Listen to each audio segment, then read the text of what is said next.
Hi, Carolyn. Thanks for sitting with me today to talk about the wildlife corridor.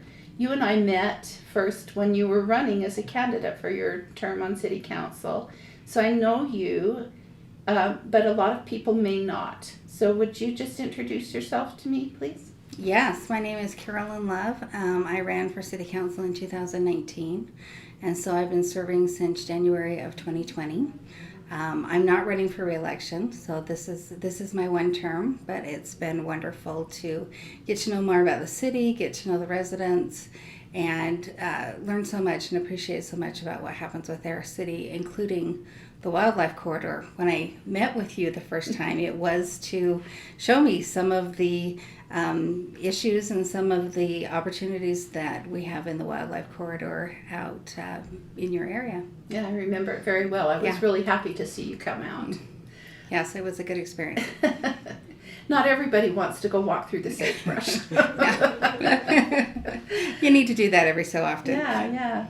So I'm going to just ask you a series of questions. The first of which is, how important do you believe native open space and wildlife are to the residents of Eagle Mountain, and explain why you believe this? I feel like the residents of Eagle Mountain really value these things. They choose to commute. The residents of our city have the longest commute times on average in the entire state.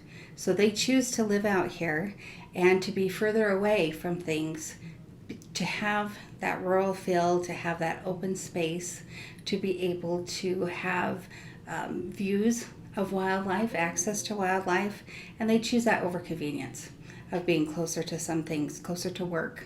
A lot of the people in our city are outdoor recreation enthusiasts. You know, you have a little bit more land out here at times, to places to park your recreational vehicles, and so a lot of people here love that, and they love wildlife, and so we kind of have that built in. And for me, when I get to see wildlife from my home, in my field, or see these enormous birds flying by, it's just a reminder of how lucky we are to live in such a unique place. My kids make fun of me because I keep a pair of binoculars in my kitchen drawer just so that we can really appreciate the wildlife when we do see them. That's awesome. Yeah. All right, Carolyn, the second question I'm going to ask you is, what do you believe to be the most difficult issues faced by the city pertaining to the wildlife corridor, and what tools or incentives, if any, would you suggest using to overcome these obstacles? I think there are quite a few things that are difficult in something like this. One of these is that the wildlife corridor diagonally crosses our city between the ranches and city center. It crosses every major road that currently exists or will exist in the future. And so we have to find ways for the residents and the wildlife to coexist.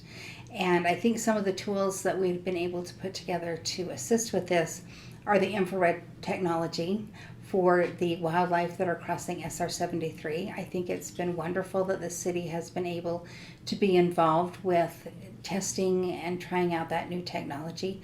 And then also we have overpasses and underpasses planned for a lot of these roads, and it's great if we can know up front that we want to put these things in and plan for them as we're planning developments or expansions to these roads. And I think this is really important, both for the safety of the wildlife that's migrating across these roads, and then also for the safety of the residents with wildlife and automobile accidents. I think one of the other difficulties with the wildlife corridor is that a lot of this goes through private land. It would be great if the city just owned this land and we could just do what we wanted with it. But we don't, and it's valuable land, and most of it is planned to be developed at some point in the future. It creates a financial sacrifice to these developers. The wildlife corridor is going through areas of land where they have traditionally crossed in the past, and some of this is prime building land and maybe not where we would engineer it if it was up to us completely. So I think one of the tools that we can use for this is that we can be proactive, that we can go to these landowners, that we can explain what we're trying to do with the corridor as soon as possible, so that as they're contemplating development of their land, that they incorporate the wildlife development in the first draft and actually plan around it and incorporate it into their development instead of trying to retrofit it into the development where it might be difficult.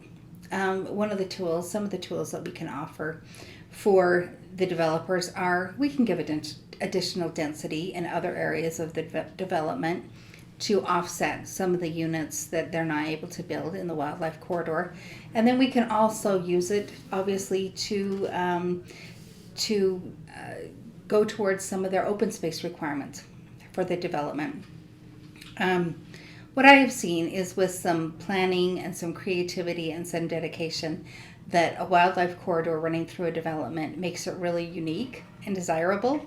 It's just great to be able to have the proximity and the rural feel and the novelty of having this open space and this wildlife right in your backyard. The other thing that I'm a big proponent for is nature trails in proximity to the corridor. I would love to see signage to educate the public about the wildlife, about the corridor itself. Why do we have this big swath of undeveloped land running through our city, and what's its significance, and help them appreciate what it's there for. I'd love to see developers get excited about creating something really unique along the corridor in our city. I would also love to see developers and the public be educated about the amenities that they have, and have them love and appreciate these amenities, the open space and the trails that we have, and then have a commitment from them to help protect them, have an appreciation for them, and have an enthusiasm for the stewardship of the wildlife in our city. That's awesome. Thank you so much. I appreciate those insights. The last question I have is, in your opinion, is Eagle Mountain City doing enough to preserve open space and the wildlife corridor? If not, what else can the city and the residents do? Well, I think we have the desire. I think that's the good starting point. But we can always be doing more. The wildlife corridor is very important to our city. As we've worked recently on redefining our vision statement, our mission statement, and the city's identity, the rural feel of Eagle Mountain and the open space that we have here and the wildlife that we have here are a very important part of that identity.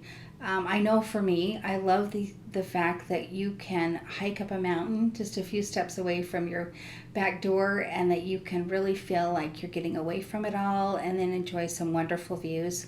And I really feel like we need to preserve this, and that we need to develop more tools to be able to do that.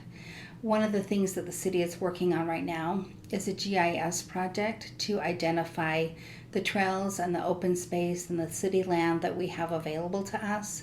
Once we get that done, we can develop more of a vision and a plan for our open space and trail network, make sure that we have the right land, and if we don't, sell some land and buy some other land, and then work on starting to improve these trails and these open space, making sure that we have the connectivity, that we have enough maintenance of this, and that we have some wayfinding and some education to residents that this is available to them so that everybody can enjoy it.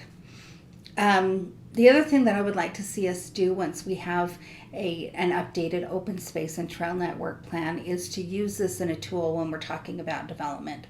Right now, we do use our master transportation plan that way. If a development comes into the city, we look at how it affects the roads on the master transportation plan, make sure that it's either following them or we have a good alternative. And I would love to see us do that with an open space and trail network plan so that we maintain that connectivity and that we continue to have this within our city even as it develops. For the residents, I think that some of the most important things that they can do is when they're on the city's trails and open space, that they make sure that they're respecting them, that they're not damaging them in any way, that they are not, leaving trash behind. This makes it so that If it's on private land, that we continue to have access to it, or even if it's on city land, that it does not become a burden of time and money to the city to maintain these things. They can also participate in improvement projects, either through the city or through the Alliance, to help preserve and improve some of our open spaces. And then public comment is always welcome. We love the idea of having citizens come into our city council meetings and make public comment and express their support for the wildlife and the corridor and the open spaces and trails that we have within the city. This is especially effective when we have a proposal in front of us, a development proposal, and a developer that is working with the city, and that they'll be able to see the enthusiasm and the passion that our residents have for the wildlife corridor and for preserving this, and give them some kudos for helping us out and and allowing us to have this corridor and working with us and cooperating with the city and the Alliance. Well, I think that that's a really good ask. Yeah. So, anyway, thank you so much for taking the time to sit and answer our questions. I appreciate it and the time you've served. Well, thank you, and thank you for everything that the Wildlife Alliance does and leading us in the right direction and being able to preserve this area for the wildlife and for the enjoyment of the residents as well. Thank you. Okay, thank you.